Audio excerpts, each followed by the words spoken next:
आदेश आदेश। तुला राशि वालों, सूर्य देव की कृपा आप पर बरसेगी और धन का साथ इस सूर्य के गोचर के दौरान आपके पास रहने वाला है। इनकम के नए नए साधन जहां आपके बन रहे हैं, वहीं शिक्षा में आपका पूरा ध्यान रहेगा। शिक्षा की ओर आपका मन आकर्षित रहेगा। शिक्षा अच्छी तरीके से आप ग्रहण कर पाओगे। सूर्यदेव अपनी ही राशि में गोचर कर रहे हैं, इसलिए बहुत बली अवस्था में रहेंगे और आपकी आत्मा इस गोचर के दौरान बहुत पवित्र रहने वाली है। सेल्फ कॉन्फिडेंस आपके अंदर कूट कूट के भरा रहने वाला है। इसके अलावा यदि बात करें तो ज्ञान के मामले में भी आपको कहीं पीछे मुड़कर नहीं देखना पड़ेगा। ज्ञान अर्जित करेंगे और अपने ज्ञान के बल पर ही आप इनकम को अर्जित करेंगे, अर्थात तो पैसा आप कमाएंगे।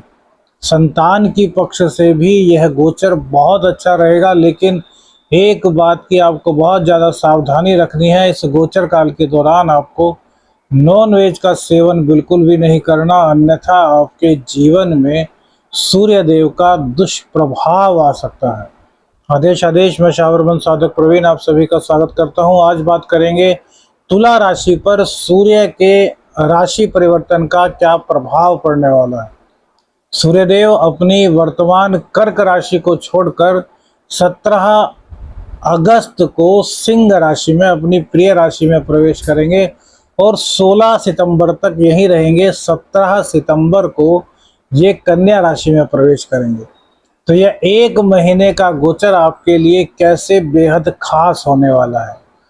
देखिए, तुला लग्न तुला राशि में 11वां स्थान सिंह राशि का होता है और सिंह राशि में सूर्य देव के गोचर के कारण ये आपके 11वें भाव में रहेंगे, जिससे कि लाभ के अनेक अवसर आपके सामने आने वाले हैं।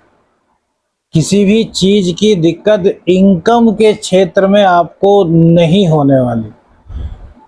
सूर्य देव और शनि देव आमने सामने रहेंगे।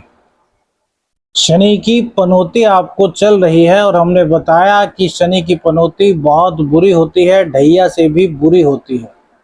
तुला राशि वालों पर इस वक्त शनि की पनौती चल रही है।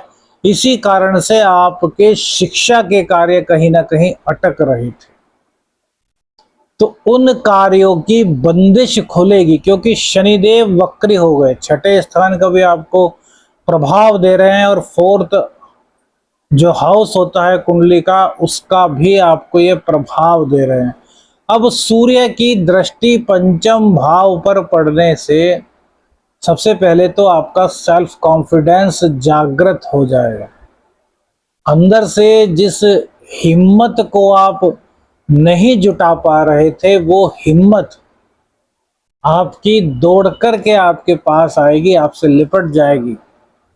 और जब हिम्मत होती है, सेल्फ कॉन्फिडेंस व्यक्ति के अंदर होता है, तो वो असंभव से लगने वाले कार्यों को भी कर पाता है। सूर्य देव का यह राशि परिवर्तन शिक्षा के क्षेत्र में भी क्रांति लाएगा। शिक्षा के क्षेत्र में आप जितनी चाहें तरक्की कर सकें, आपको एक नया आयाम मिलेगा। शिक्षा में उत्तरोत्तर आपकी वृद्धि होगी। संतान पक्ष से यदि कोई मतभेद आपका चल रहा था, तो संतान पक्ष भी आपका कहा मानेगी। आपकी आत्मा पवित्र होगी, सही रास्तों की ओर आप अग्रसर होंगे। ये पनौती चलती है ना, तो व्यक्ति सोचता है कि यार किसी ना किसी तरीके से काम हो जाए, तो कभी कभी वह गलत रास्ते की भी राह पकड़ लेता है। तो यदि आप कहीं गलत रास्ते पर हैं, तो आपकी आत्मा आपको बताएगी कि इस रास्ते को छोड़ दीजिए, यह रास्ता आपके लिए खराब है। शनि की पनौती में सूर्य देव का यह गोचर आपके लिए बहुत ही भाग्यवर्धक सिद्ध होने वाला है।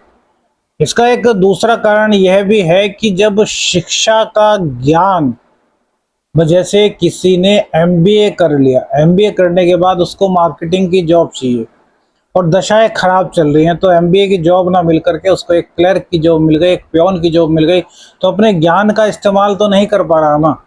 तो अब सूर्य देव की दृष्टि पंचम भाव पर पड़ने से वो अपने ज्ञान का इस्तेमाल कर पाएगा। जिस पद के लिए वो एलिजिबल है उस पद को प्राप्त कर पाए। देखिए, ज्ञान होना एक अलग बात है और ज्ञान के सहारे पैसा कमाना एक अलग बात।